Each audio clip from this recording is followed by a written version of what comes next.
Hey, this is Coach Anderson from Mississippi Public Broadcasting Online U.S. History from 1877 to present. We're talking about Unit 14 today, the rise of modern America, and we're looking at lesson number 8. President Obama faces domestic challenges. Now, when you look at President Obama, we try to give you some insights in terms of his foreign policy and some of the domestic issues, of course, that he faced. What we're going to talk about today is look at some more of those domestic issues and find out where some of those problems, of course, are coming from, or some of those criticisms are coming from. And we already have a little bit of an idea. How has globalization affected the development of the modern America? How has grievance affected the American political landscape? That is our Unit 14 focus questions. And once again, we won't answer that question today. But what we will do, of course, at the conclusion of this unit, we will go back and look at both of those unit focus questions. All right, our vocabulary.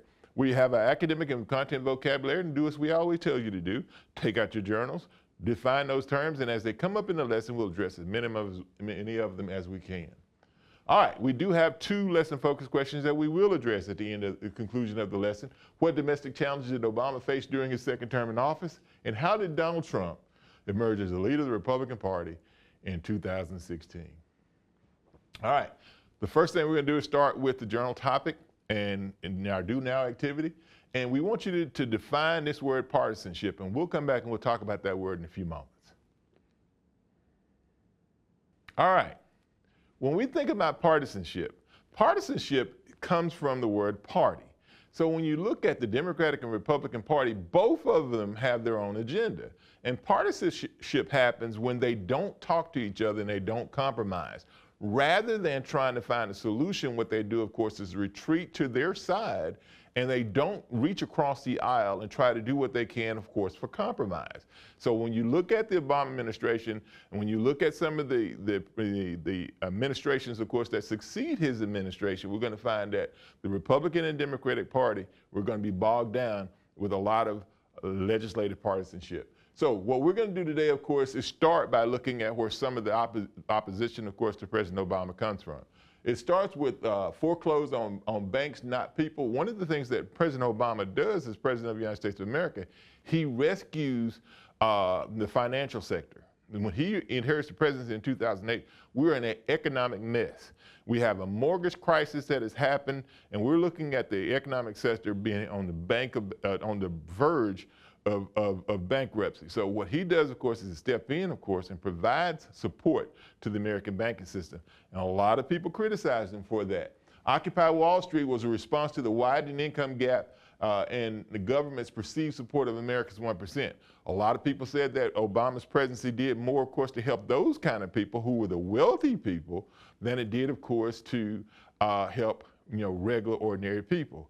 The regular, ordinary people were saying that he was taxing them too much, but he was also the one that was trying to create Obamacare to give health insurance to those poor people, who were doing some of the criticism. All right, partisanship. Though Obama brought America from the verge of economic collapse, many in America didn't see the economic success as others saw it. Many saw in America creeping towards socialism, even though the wealthy share of income rose as the middle class share dropped. The Occupy Wall Street protest emerged in protest to the wealthy 1%. Obama also faced backlash once again from the Tea Party, Republicans who opposed the rise in national debt and increased taxes. Obama was able to accomplish little because of the Tea Party opposition though he attempted to cross the aisle with Speaker of the House John Boehner in the Republican caucus to put America first. Now, in the case of the Tea Party, in the case of the people, of course, that were criticizing Obama, they were saying that he was doing all these things, of course, to help, the wealthy 1%.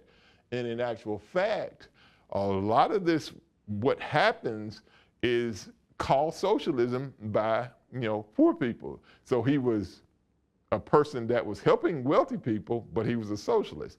And that in and of itself doesn't really go together. So he has to be one or the other. Either he's willing to help, rich people, which it looked like, or he was helping poor people with it, which it looked like. So it just depends.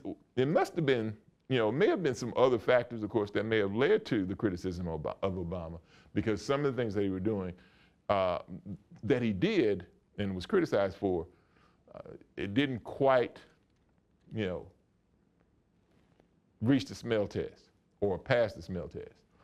Here you have John Boehner, who was a Republican Speaker of the House that did try to work with the Obama administration, try to get some things passed, of course, to benefit America. Now, Boehner is going to be criticized and maligned by his own party, for trying to reach across the aisle, of course, and work with President Obama.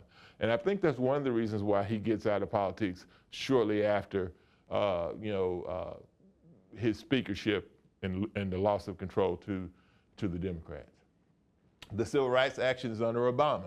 The Obama administration saw vital changes in civil rights during his 2 terms, like Hate Crimes Prevention Act, the Windsor v. United States, Obergefell versus Hodges, District of Columbia versus Heller, and McDonald versus Chicago, which ranged from hate crimes to gun ownership. So when you look at that one, McDonald versus Chicago, what it basically says is it is a win for the National Rifle Association, which was one of the lobbies, of course, for the Republican Party. When the Supreme Court ruled that a person, of course, could legally own a weapon inside and keep it inside their house, of course, and defend his household, with the use of that particular weapon. The Obama administration also saw a rise in racial violence stemming from policing in the form of Black Lives Matter movement and notable mass shootings at Sandy Hook and San Bernardino. So we're going to find that when we look at the Obama administration, he's going to be criticized because, he looks at the gun violence and he tries to address the gun violence, and a lot of people saw that as an attack on the Second Amendment. Here is a mural of the Black Lives Matter movement. There are a couple of people we want to point out to you. In the upper right here have Eric Garner as one of the people, of course, that that starts the particular movement. And then the big one over here is George Floyd, of course, that was killed in Minneapolis as a result of police violence. At this time, we will pause for a minute and allow you to access a video in the lesson description on the Second Amendment rights, which also becomes a lightning rod for opposition against Obama. And watch the video, complete the activity, which accompany it. Upon completion, convert your work to a PDF file, turn it to your teacher to be graded. Good luck.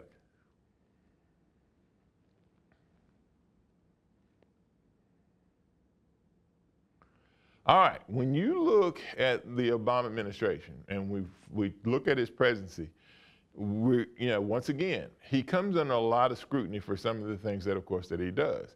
And we're going to find that for whatever the rhyme or reason was,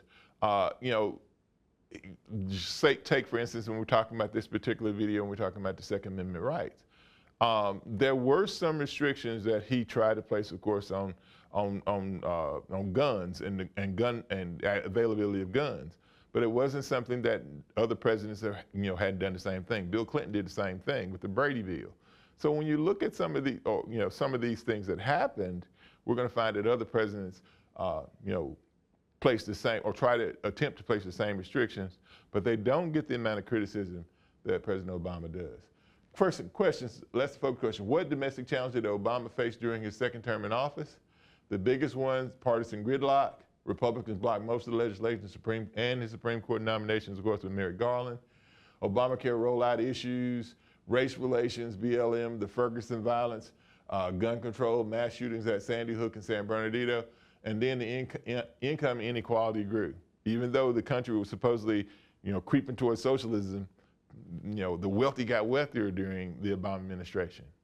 So, once again, this is Coach Anderson, Mississippi Public Broadcasting Online, U.S. History from 1877 to present.